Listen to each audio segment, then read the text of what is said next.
سرور عالم صلی اللہ تعالی علیہ وآلہ وسلم قریش کے ایک تجارتی قافلہ کے تعاقب میں نکلے تھے جو ابو سفیان کی قیادت میں مکہ سے شام جا رہا تھا۔ لیکن حضور علیہ السلام جب عشیرہ کے مقام پر پہنچے تو معلوم ہوا کہ وہ قافلہ ایک دو روز پہلے یہاں سے نکل گیا ہے۔ رسول مکرم صلی اللہ علیہ وسلم کو اس قافلہ کی واپسی کا انتظار تھا۔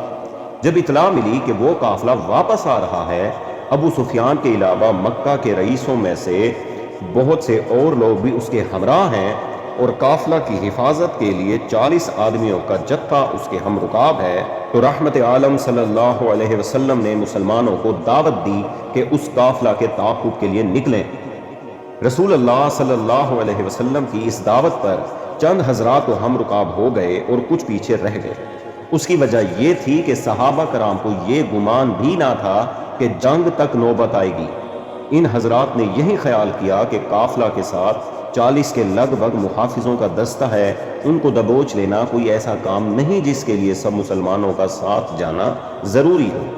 نیز حضور کریم صلی اللہ علیہ وسلم نے بھی سب کو اس مہم میں شرکت کا حکم نہیں فرمایا تھا۔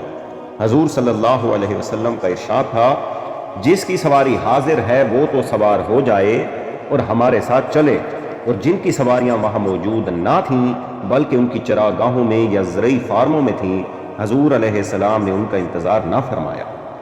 ہجرت سے تقریباً 19 ماہ بعد رمضان المبارک کی 12 تاریخ تھی، ہفتے کا دن تھا۔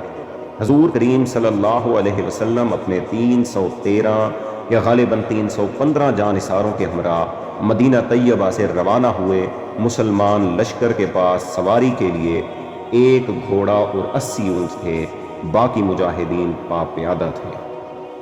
رحمت عالم صلی اللہ علیہ وسلم نے ایسا نہیں کیا کہ جس کے پاس سواری کا اونٹ ہے وہ تو اپنے اونٹ پر سوار ہو جائے اور باقی پا پیادہ سفر کریں۔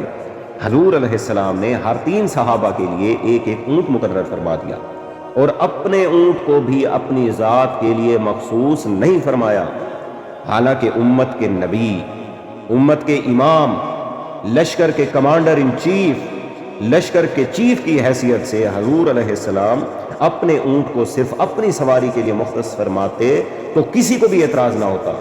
لیکن جو نبی انسانی مساوات کی تعلیم دینے کے لیے تشریف لایا تھا، اگر وہ اپنے حسن عمل سے مساوات کا درس نہ دیتا تو پھر کون دیتا؟ حضور علیہ السلام نے اپنے اونٹ کے لیے بھی 3 آدمی تجویز فرمائے، حضور صلی اللہ علیہ وسلم خود، حضرت علی المرتضی رضی اللہ عنہ اور ابو لبابہ رضی اللہ عنہ۔ جب روحا کے مقام پر حضور علیہ السلام نے ابو لبابہ کو مدینہ طیبہ کا والی بنا کر واپس بھیج دیا تو مرثد ابی مرثد کو بھی اپنے ساتھ شامل کر لیا۔ ملکوتیوں کا یہ نورانی لشکر اس شان سے اپنے مرکز سے رخصت ہوا۔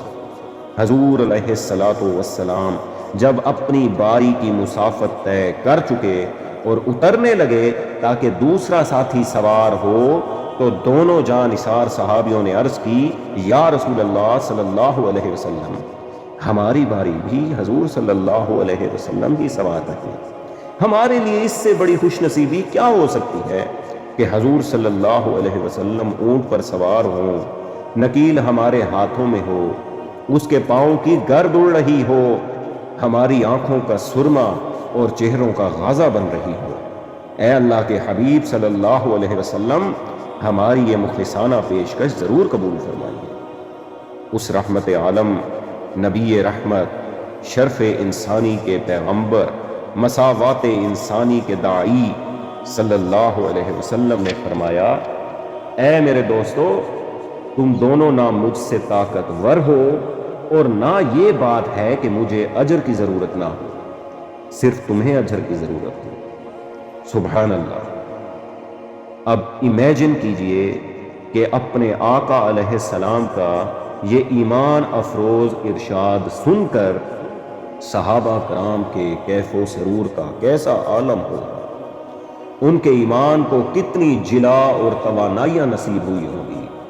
قیامت تک آنے والے قائدین قوم اور سالاران افواج کو مساوات انسانی اور عمل کی عظمتوں کا کتنا جلیل المرتبت سبق ملا ہوگا۔ صلی اللہ علیہ وآلہ وسلم۔